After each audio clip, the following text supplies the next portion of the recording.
yaşayar. Gel seni gel, gel seni gel, Fatih'in Türkmen gelini.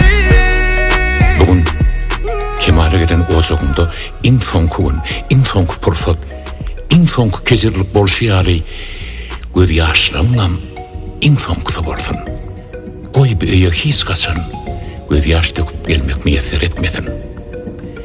Mehriban Käbeň öwre dönleri gaýnynyňa hormat bolup geçirsin. Ejem göz ýaşy şu pursatdaky ýary elmedama şeýle tüýjü günlüň hatiratyna damjalatyn. Yollaşın hak bolsun, yolun ak bolsun. Baktı olmaydın. Yarın bilin, uçun bağıt asmanına, konun bile altın bağıt köşküne. Bugün senin günün geldi, eden arzuların bolle, bağıtlı bol sen.